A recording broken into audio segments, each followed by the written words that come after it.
Welcome to Kenton's videos. Enjoy the video. You'll start by installing and granting permissions so Sheets can access files and sync reliably. Open the app, sign in, then tap Plus to create a new sheet or open an existing file from Drive.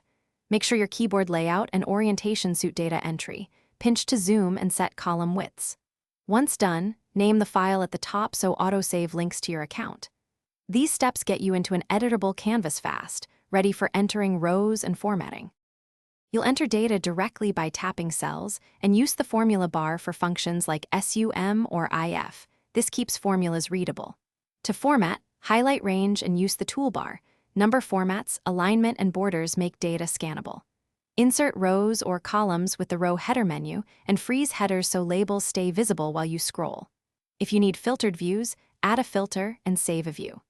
These actions turn raw cells into structured, functional sheets you can analyze.